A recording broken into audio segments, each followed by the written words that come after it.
오늘 하나님께서 우리에게 주시는 말씀입니다. 요한복음 15장 1절에서 8절의 말씀입니다. 교독하겠습니다. 나는 참 포도나무요 내 아버지는 농부라.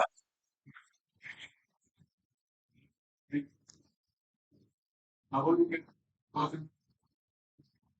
물은 열매를 맺는 그는 열매를 맺게 하려 그것은 너희는 내가 일러준 말로 이미 깨끗하여졌으니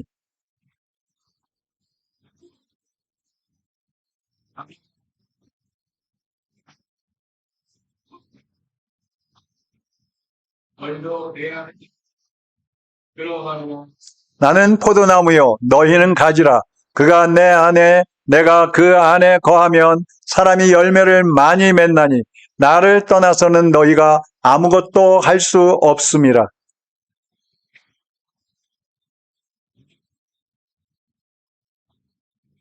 하나님이 너희가 내 안에 거하고 내 말이 너희 안에 거하면 무엇이든지 원하는 대로 구하라. 그리하면 이루리라. 너희가 열매를 많이 맺으면 내 아버지께서 영광을 받으실 것이요 너희는 내 제자가 되리라. 아멘. 하나님 아버지 감사합니다. 오늘도 살아계신 우리 아버지 앞에 찬양하며 기도하며 또 말씀 듣기 위하여 앉았습니다. 주 성령님 이 시간에 말씀하여 주옵시고 주님의 음성을 듣게 하여 주시옵소서. 우리의 귀가 열리고 마음이 열려서 옥토밭이 되게 하시고 우리의 삶이 변화되어서 예수 그리스도를 드러내 보이는 하나님의 백성들로 살게 하여 주시옵소서. 종의 입술을 주장하시고 성령님 원하시는 말씀만을 증거하도록 사용하여 주옵소서. 예수 그리스도의 이름으로 기도하옵나이다. 아멘. 우리가 지난주에 인생의 어두운 그림자를 없애고 행복한 삶을 살기 위해서는 하나님의 품 안에 거해야 한다고 말씀을 드렸습니다. 기억나시죠? 여러분은 지난 한 주간 동안 하나님 품 안에 거하셨습니까? 아멘이 없네. 하나님 품 밖에서 사셨습니까? 하나님은 품 안에서 사신 줄로 믿습니다. 요즘에 그 강아지들도 갈 수 있는 식당들이 있고요. 카페들이 있어요. 우리 보라, 제 딸 보라 친구가 강아지를 데리고 식당에 갔대요. 근데 다른 개들도 막 여러 마리가 와 있었는데 갑자기 어떤 개가 우리 보라 친구가 데리고 간 개를 물어버린 거예요. 그래갖고 병원까지 갔대요. 제가 총각대 은평교회 전도사였었는데 은평구 신사동에 저희가 살았어요. 거기서 교회까지 한 버스로 두세 정거장 이렇게 타고 가야 됩니다.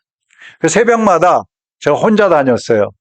뭐 결혼도 안 했으니까 혼자 다녔는데 어느 날 새벽 4시 반에 버스를 타고 딱 가서 내렸어요. 근데 신호등은 버스에서 내려서 뒤로 한 20-30m 이렇게 가야지 신호등이 있고 거기서 곧장 그냥 무단횡단에서 건너면 교회 골목으로 들어가는 길이 좀 가까운 거예요. 뭐 차도 별로 없고 사람도 없고 그러니까 항상 그랬듯이 그날도 무단횡단을 해서 그냥 건너갔어요. 근데 거의 다 건너갔는데 버스가 옆에 와서 갑자기 퍽 쓰는 거예요.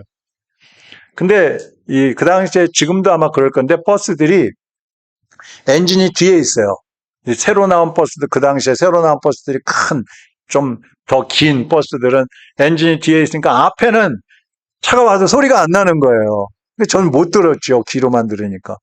근데 그냥 차가 와서 갑자기 팍 깜짝 놀래갖고 도로 건너왔다가 다시 건너간 적이 있는데 이 보호자가 없으니까 그런 일들이 생기는 거야. 우리가 하나님 안에서 산다는 말은 하나님이 우리의 완전한 보호자가 되어 주신다는 말씀이에요. 마치 어린아기가 아빠의 품에 안겨 있고 어린 양이 목자의 품에 안겨 있는 것과 같은 겁니다. 근데 우리 성도들은요, 예수님 안에 사는 것으로만 만족을 하면 안 됩니다. 다시 말하면 예수님을 믿는 것으로 끝나면 안 됩니다. 주님께서는 우리에게 한 가지를 더 원하시는 것이 있는데 한번 따라 하겠습니다. 열매를 맺으라. 열매를 맺기를 원하시는 거예요. 예수님을 진심으로 믿는 사람들은 게으름을 부리지 않습니다. 적당히 신앙생활하지 않습니다. 정말 주님께서 나를 위해서 십자가에서 대신 죽어주셨고 부활하셨고 지금도 나와 함께 하시다는 사실을 믿는 사람이라면 주님이 기뻐하시는 삶을 살 수밖에 없는 거예요. 근데 우리가 열매 맺어라 그러면 이제 부담이 되지 않습니까? 어떻게 열매를 맺지? 어떻게 뭔가를 막 해야 되는가? 주님을 위해서 막 해야 되고 교회를 위해서 뭘 해야 되고 막 이전보다 더 열심히 하고 더 헌신해야 되는가? 이런 생각이 먼저 들어와서 부담이 됩니다. 근데 열매를 맺는다는 말은요, 한번 따라하겠습니다. 예수님 안에 사는 것이다. 여러분, 이게 비밀인 거예요. 예수님 안에서 살기만 해도 하나님이 기뻐하시는 열매를 맺는 거예요. 오늘 본문 말씀을 보면요, 하나님은 농부시고 예수님은 참 포도나무시라 그랬어요. 그리고 우리 성도들은 그 참 포도나무 되시는 예수님께 붙어있는 가지들이라 그랬습니다. 이 가지가 열매를 맺기 위해서는 포도나무에 붙어 있으면 된다 그랬어요. 포도나무에 붙어 있기만 하면 열매를 맺을 수 있다는 거예요. 오늘 본문 5절 말씀을 한번 보세요. 나는 포도나무요 너희는 가지라. 그가 내 안에 내가 그 안에 거하면 사람이 열매를 많이 맺나니 나를 떠나서는 너희가 아무것도 할 수 없음이라 그랬습니다. 그가 내 안에 거하고 내가 그 안에 거하면 이 사람은 과실을 열매를 많이 맺는다 그랬어요. 나무에 붙어 있는 가지는 자연스럽게 열매를 맺는 거예요. 근데 나무에 붙어 있지 않고 떨어져 있는 가지들은 어때요? 열매를 맺을 수 없어요. 그런 가지들은 잘라가지고 다 불에 던져 살라버린다 그랬습니다. 오늘 8절을 보세요. 너희가 열매를 많이 맺으면 내 아버지께서 영광을 받으실 것이요 너희는 내 제자가 되리라 그랬습니다. 열매를 많이 맺으면 누가 영광을 받으셔요? 하나님이 영광을 받으시는 거예요. 우리 열매 맺으면 따먹을 생각부터 하잖아요. 근데 우리가 따먹기 전에 먼저 아버지 하나님께서 영광을 받으신다는 겁니다. 이 열매라는 것은요, 하나님이 기뻐하시는 삶을 말하는 거예요. 하나님이 기뻐하시는 삶. 예수님이 기뻐하는 삶이 아니고 어쩌다가 와가지고 헌금을 막 100만 원, 1억 원 했다든지 아니면 예수님이 평소에 기뻐하시는 삶을 살지 않아놓고 또 어쩌다가 와서 콧물 흘리면서 기도한다든지 예배에 와가지고 거룩한 모습으로 앉아있다든지 그거 하나님이 기뻐하시잖아요. 그건 열매가 아니에요. 여러분이 하나님을 기쁘시게 할 때 하나님께서 영광을 받으시는데 바로 그러한 삶이 열매라는 말씀입니다. 오늘 4절 한번 다 같이 읽어보겠습니다. 4절 내 안에 거하라 나도 너희 안에 거하리라. 가지가 포도나무에 붙어 있지 아니하면 스스로 열매를 맺을 수 없음같이 너희도 내 안에 있지 아니하면 그러하리라. 자, 여기 붙어 있다는 말하고 안에 있다는 말하고 같은 얘기가 되는 거예요. 예수님께 믿음으로 붙어 있는 사람이나 믿음으로 예수님 안에서 산다는 말이나 같은 얘기라 이 말씀입니다.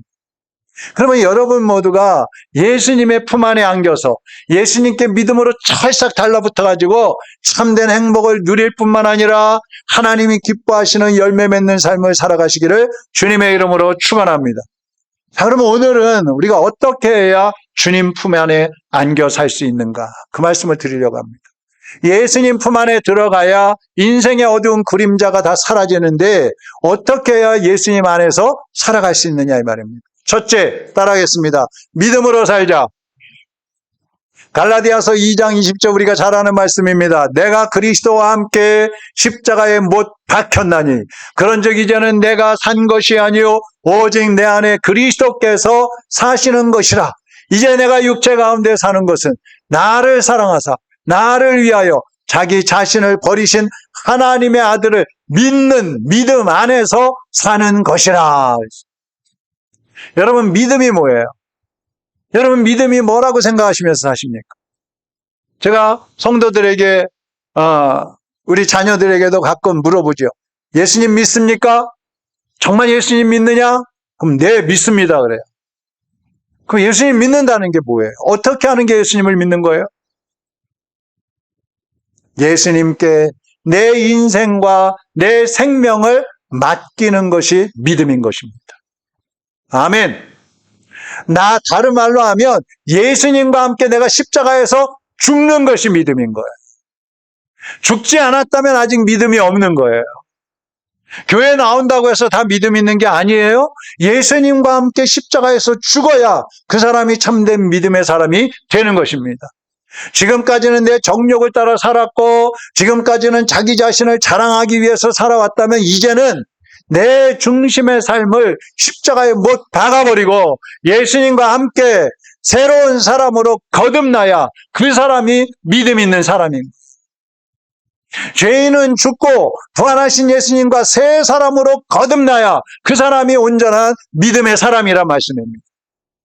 그래서 믿음은 예수님과 한 몸이 되는 거예요. 한번 따라합시다. 믿음은 예수님과 한 몸이 되는 것이다.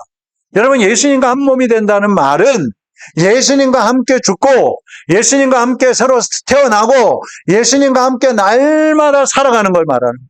그게 믿음인 거예요. 어떤 때는 예수님을 믿는 것 같은데, 어떤 때는 막 은혜가 되는데, 어떤 때는 또 은혜가 안 돼요. 어떤 때는 또 예수님이 안 믿어져요. 어떤 때는 또 실증이 나고 회의가 생겨요. 그건 아직 온전한 믿음이 아니라는 거죠. 여러분, 예수님 안에서 죽고 예수님과 함께 새 사람으로 부활하여서 천국의 백성답게 살아가시기를 주님의 이름으로 축원합니다. 두 번째, 예수님 안에 사는 방법이 뭐냐? 따라하겠습니다. 말씀 안에서 살자. 자, 첫 번째는 뭐라 그랬죠? 믿음으로 살자. 두 번째는 말씀 안에서 사는 거예요. 7절에 뭐라 그랬습니까? 너희가 내 안에 거하고 내 말이 너희 안에 거하면 그랬어요. 사람들은요, 무엇이든지 원하는 대로 구하라 그리하면 이루리라, 요거만 생각해요. 그 앞에 너희가 내 안에 거하고 내 말이 너희 안에 거하면 이 조건이 있는 거예요. 조선시대 같은 데 보면요, 왕이 있고 왕의 자녀들 있잖아요. 왕자, 공주 이런 사람들 있잖아요. 이 왕의 자녀들은요, 궁궐에서만 살아요.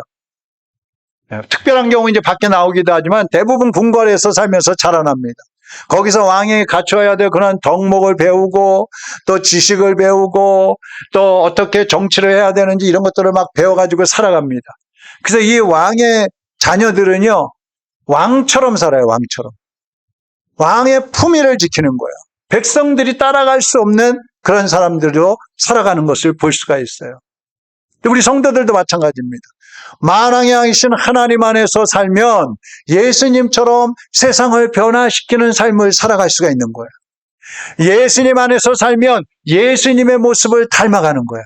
왕자, 공주가 자기 아버지 왕의 왕을 닮아가듯이 우리가 만왕의 왕이신 예수님을 닮아가야 되는 거예요. 오늘 7절 말씀을 현대어 성경으로 한 번 더 읽어보겠습니다. 조금 다르게 번역이 되어 있어요. 같이 읽어봅니다. 시작. 너희가 내 안에 살며 내 말을 자발적으로 따르게 되거든 무엇이든지 원하는 것을 구하라 그대로 이루어질 것이다. 자, 말씀을 마음에 새긴 사람은요, 자발적으로 말씀을 지키는 거예요. 어떻게 지켜요? 목사님이 시켜서요? 누가 시켜서요? 아버지가 시켜서요? 엄마가 시켜서요? 아니에요. 자발적으로. 자기도 모르는 사이에 예수님처럼 살고 있는 거예요. 자기도 모르는 사이에 열심히 신앙생활 하다 보니까 옆에 있는 사람이 당신은 예수 믿는 사람 같아요. 당신의 속에서 예수님의 모습이 보여요. 당신을 만나면요 너무나 마음이 평안해요. 이런 소리를 듣는 거예요. 진실한 성도는 말씀에 순종하는 것이 힘들거나 억지로 하는 게 아니에요. 너무너무 말씀 지키는 게 기쁘고 행복한 거예요. 가슴에 하나님의 말씀이 새겨진 사람은 자연스럽게 행동으로 나타나고 말로 나타나게 돼 있어요. 이스라엘의 첫 번째 왕인 사울 왕이 다윗을 시기해 갖고 죽이려고 쫓아다니잖아요. 다윗이 한 600명의 그 자기한테 온 사람들을 거느리고 도망 다니거든요. 근데 여러 번 사울 왕을 죽일 기회가 있었어요. 한 번은 다윗과 그 신하들이 그 부하들이 동굴 속에 숨어 있는데 사울 왕이 그것도 모르고 그 동굴 속에 들어온 거예요. 그래갖고 볼일을 보는 거예요. 볼일이 뭔지 아시죠? 네, 큰 볼일이에요. 큰 볼일. 그 뒤로 돌아 앉아가지고 볼일을 보는데 동굴 속에 있던 다윗의 부하가 그러는 거예요. 장군님, 기회입니다. 하나님께서 주신 기회입니다. 죽입시다. 여러분 정말 생각해 보세요. 이거 하나님이 주신 기회 아니에요? 하나님의 사람을 죽이려고 쫓아다니는데 그를 없앨 수 있는 기회가 온 거예요. 그때 다윗이 아니다. 죽이면 안 돼. 그러면서 살짝 뒤로 가가지고요. 사울 왕의 옷을 한 자락 톡 자릅니다. 아주 기술적으로 잘라갖고 사울이 눈치를 못 채요. 그걸 잘라가지고 왔어요. 그런데요, 다윗의 마음이 괴로운 거예요. 사무엘상 24장 5절에서 7절에 보면 다윗이 그럽니다.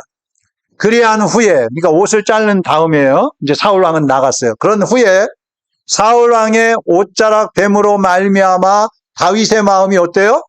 찔려 자기 사람들에게 이르되 내가 손을 들어 여호와의 기름 부음을 받은 내 주를 치는 것은 여호와께서 금하시는 것이니 그는 여호와의 기름 부음을 받은 자가 됨이니라 이렇게 말씀하고 있어요. 그러니까 원수를 죽인 것도 아니잖아요. 사울 왕은 원수잖아요, 사실. 근데 죽인 것도 아니에요. 옷자락 조금 잘랐는데 그게 너무 마음이 아픈 거예요. 왜 마음이 아팠어요? 하나님이 기름 부으신 자는 손대면 안 된다. 이 하나님의 말씀이 다윗의 마음속에 자리 잡고 있었던 거예요. 여러분, 하나님의 말씀이 우리 마음속에 있으면 악을 행할 수가 없어요. 시편 119편 105절에 보면 하나님의 말씀은 내 발의 등이요 내 길의 빛이라 그랬어요. 하나님의 말씀은 인생의 어두움을 몰아내는 빛이에요. 하나님의 말씀은 인생의 길을 갈 때에 믿음의 길에서 이탈하지 않도록 붙잡아주는 등불이에요. 하나님의 말씀은 죄를 멀리하고 주님 쪽으로 다가갈 수 있게 해주는 등불인 거예요. 시편 119편 11절에 보니까 내가 주께 범죄하지 아니하려 하여 주의 말씀을 내 마음에 두었나이다. 나는 죄짓지 않기 위해서 하나님의 말씀을 내 마음에 두고 그 말씀을 따라 살아갑니다. 이 말씀이에요. 말씀을 마음에 새기고 사는 사람은 믿음의 길에서 벗어날 수가 없는 거예요. 얼마 전에 차를 새로 이제 구입을 했잖아요. 근데 이 새 차에 보니까요, 좋은 기능이 하나 있더라고요. 차가 달리다가 옆 차선으로 이렇게 넘어가려고 차선을 밟잖아요? 그럼 삐빅, 삐빅 그래요. 그러면서 핸들이 자동적으로 그 안쪽으로, 차선 바깥으로 못 나가게 안쪽으로 막 차를 끌어당긴다는 거예요. 네. 얼마나 좋아요. 근데 차선을 넘어가려면 어떻게 해야 돼? 뻑뻑하지만 차는 안쪽으로 들어가려고 막 뻑뻑하지만 강제로 끌고 그냥 넘어가 버리는 거예요. 우리 성도들이요, 믿음의 길에서 벗어나려고 하면 속에서 삐빅 이 소리가 들려야 돼. 안 돼, 안 돼, 안 돼. 그렇게 살면 안 돼. 그런 말 하면 안 돼. 주님 안쪽으로 들어가야 돼. 나가면 안 돼, 안 돼, 안 돼. 성령의 경보음이 들려야 되는 거예요. 이 소리에 귀를 기울이는 성도는 정신을 바짝 차리고, 아, 그렇구나. 내가 지금 잘못 가고 있구나. 아, 이 길은 하나님이 기뻐하시는 길이 아니구나. 빨리 주님 쪽으로 들어가는 거예요. 그런데 경보음을 듣지 않으면 이 사람은요, 넘어가는 거예요. 아, 내가 가고 싶은 데는 여기야. 차선 넘어가야 된단 말이야. 그러면서 믿음의 길에서 이탈을 해버리는 거예요. 지금 여러분 내면에는 성령의 경보가 작동하고 있습니까? 정말 여러분이 하나님을 기쁘시게 하는 그런 삶이 아닐 때, 다른 길을 가고 있을 때 속에서 삐빅 성령의 경보음이 들리고 있느냐 이 말씀입니다. 만약 하나님과 관계없이 내 노력과 내 힘과 내 교만으로 내 자랑으로 살아가고 있고 죄를 가까이 하면서 살아가고 있는데도 양심의 울림의 소리가 없다면 여러분 속에 말씀이 없는 거예요. 예수님과 함께 십자가에 아직까지도 죽지 않았다는 증거입니다. 예수님과 함께 십자가에서 죽은 사람은 경보음이 들리게 돼 있어요. 그러니까 성도들을 보면 어떤 사람은 정말 말씀을 잘 알아요. 아주 믿음도 되게 좋은 것 같아요, 말하는 거 보면. 아, 근데 평소에 사는 삶을 보면은 행동이 엉망이야. 말이 엉망이야. 하나님을 기쁘시게 하는 삶이 아니야. 그런 사람을 보면요, 너무 가슴이 아파요. 하나님도 가슴이 아프실 거예요. 우리 자녀들도 보면요, 이제 우리 보라 바울이가 20살 넘어가니까, 20살인가요? 그때 성인의 날 있잖아요. 그 넘어가니까, 아빠, 나도 성인이야. 자기도 성인. 이 자녀들도 말할 때 보면요, 부모의 마음을 다 아는 것 같아요. 어떨 때 보면. 예? 어떻게 해야 부모가 기뻐하는지, 어떻게 해야 올바로 살아가는지 다 아는 것 같아요. 근데 행동하는 거 보면요, 아직도 어리죠. 아직도 부모의 마음에 들지 않게 살아가는 모습이 있을 때가 있어요. 그러면요, 부모의 마음이 찢어지는 거예요. 우리 아이들이 그렇다는 게 아니에요. 네. 기독교의 성자라고 하는 어거스틴이 있어요. 어거스틴. 이 어거스틴은 모태신앙입니다. 원래 모태신앙이라는 건 우리는 인정을 안 해요. 뭐 뱃속에서 무슨 믿음이 있었겠어요? 그치, 어쨌든 엄마 따라서 교회 다니는 거예요. 엄마 따라서 기도하고 엄마 따라서 찬양하고 따라다니는 거예요. 근데 나이가 들면서 철학을 접하게 됐어요. 철학 서적을 많이 읽다 보니까 성경이 굉장히 시시한 거예요. 이게 뭐 성경이 이거 뭐 아무것도 아니네. 그 다른 곳에 가서 내가 진리를 찾아야 되겠다. 그래갖고 이 어거스틴이 성경을 읽지 않고 그때부터 다른 철학 이것저것 막 다른 종교들 막 찾아다녔어요. 근데 진리가 없는 거예요. 그래서 다시 돌아와가지고 성경 속에서 진리를 찾았다는 겁니다. 이 어거스틴이 쓴 책 중에 유명한 책이 참회록이에요. 자기가 회개하는 그런 책인데 여기 서두에 이렇게 얘기를 했어요. 하나님, 오직 당신 안에서만 평안을 얻을 수 있나이다. 하나님, 오직 당신 안에서만 평안을 얻을 수 있나이다. 이렇게 고백을 했어요. 여러분, 어린 아기가 가장 편안하고 안심할 때가 언제일까요? 엄마의 품에 안길 때예요. 왜냐하면 엄마는 자기의 근원이에요. 엄마에게서 아기가 나왔잖아요. 그러니까 엄마의 심장 소리가 좋고 엄마의 품이 가장 포근한 거예요. 우리 서아도요, 집에서 놀 때는요, 할아버지, 할머니, 그러면서 엄마 신경도 안 써요. 어디 갔다 온다 그러면 그냥 가나보다 마나보다 이래요. 근데 저녁 때 갖고 집에 간다 그러면, 엄마 따라간대요. 제가 그러죠. 야, 집에 가지 말고 할아버지하고 자자. 아니야, 나 갈 거야. 그럼 가면서 그러죠. 아버지, 자고 내일 올게요. 이러면서 가요. 그 엄마가 제일 좋은 거예요. 마찬가지예요. 사람은요, 하나님이 창조하셨어요. 하나님이 우리의 근원이셔요. 그래서 하나님 아버지의 품 안에 안길 때가 가장 안전하고 가장 행복하고 가장 평안할 때인 겁니다. 할렐루야. 그래서 우리는 하나님의 품 안으로 들어가야 되는 거예요. 시편 62편 8절 10절 한번 보겠습니다. 같이 한번 말씀을 생각하면서 읽어보죠. 사람들아, 언제나 하나님을 의지하여라. 그분께 어려운 일마다 낱낱이 아뢰어라. 하나님은 우리의 피난처시로다. 폭력을 쓰기만 하면 안 되는 것 없다 생각하지 말아라. 그 어떤 것도 하나라도 강탈하여 얻어내려 하지 말아라. 설령 늘어난다 하여도 재물에 마음을 두지 말아라. 여러분, 이제 헛된 욕망을 버리시기 바랍니다. 여러분의 힘으로 살려고 했던 교만한 마음들을 내려놓으시기 바랍니다. 영원한 피난처이신 우리 하나님의 품 안으로 들어오시기를 바랍니다. 거기에 참된 안식이 있습니다. 그 하나님의 품 안에 진정한 자유가 있습니다. 그 하나님의 품 안에 영원한 생명이 있습니다. 그 하나님의 품 안에 진정한 회복이 있는 것입니다. 우리 함께 찬양하겠습니다. 우물가의 여인처럼 난 구했네.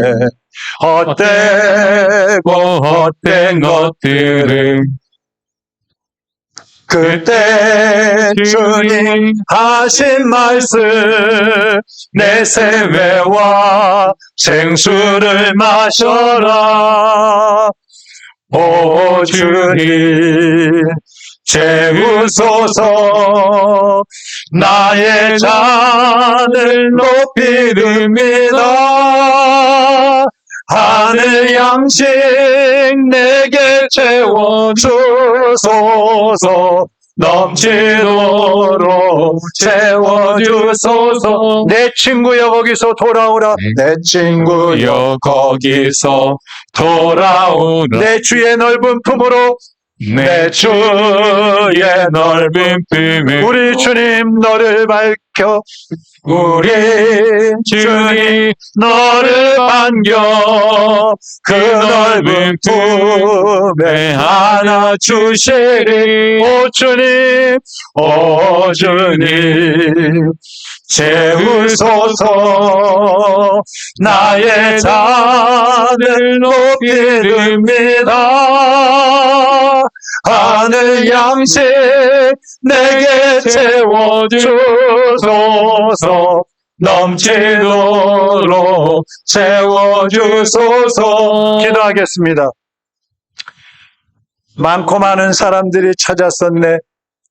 헛되고 헛된 것들을 주 안에 감추인 법에 세상 것과 난 비길 수 없네.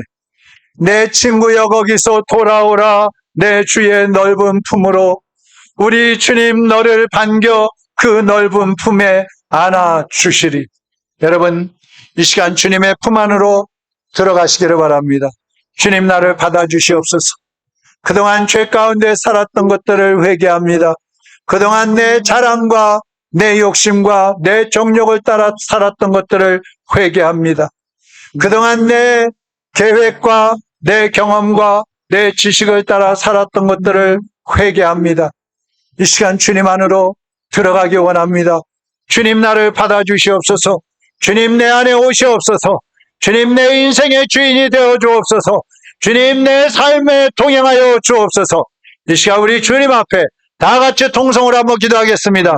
살아계신 하나님 아버지, 하나님의 자녀들이 이 시간 주님 앞에 우리 자신을 다 내려놓기를 원합니다. 그동안 하나님의 말씀을 따라 살지 않았고 그동안 믿음으로 주님과 한몸 되어 살지 못했던 것들을 회개합니다. 세상에서 죄악 가운데 살아왔던 것들을 회개하오니 주여 용서하여 주시옵소서. 사람의 생각과 방법과 경험과 지식을 따라 살았던 것들을 회개하오니 주여 용서하여 주옵소서. 우리가 잘난지 알고 우리가 잘났는지 알고 교만하게 살아왔습니다. 우리의 힘으로 다 할 수 있는지 알고 자랑하며 살아왔습니다. 주여 용서하여 주옵소서. 이제 우리가 주님의 십자가에 못 박아 죽고 새 사람으로 거듭나기를 원합니다. 주님의 품 안으로 들어가기를 원합니다. 우리의 더럽고 추악하고 악한 모습들 다 십자가에 못 박아버리고 이제 예수님의 모습으로 거듭나기를 원합니다. 하나님의 자녀의 모습으로 일어나기를 원합니다. 주여 오시옵소서. 주여 오시옵소서. 주여 각 사람의 심령 속에 찾아와 주시옵소서. 저들의 인생의 주인이 되어 주옵소서. 저들의 인생의 동반자가 되어 주시옵소서. 하나님 아버지, 주님 앞에서 겸손하게 다시 한번 우리 자신을 내려놓습니다. 주님의 십자가에 못 박아 함께 죽기를 원합니다. 주여 우리를 십자가에 못 박아 주시옵시고 예수님의 피로 깨끗함을 얻게 하여 주옵소서. 거룩하게 하여 주시옵소서. 이제 주님의 품 안에 날마다 안겨 살기를 원합니다. 주님이 세상을 떠나는 그날까지 주님 품에 안겨 살게 하여 주옵시고 하나님 기뻐하시는 열매 맺는 삶이 되게 하여 주시옵소서. 예수 그리스도의 이름으로 간절히 기도하옵나이다. 아멘.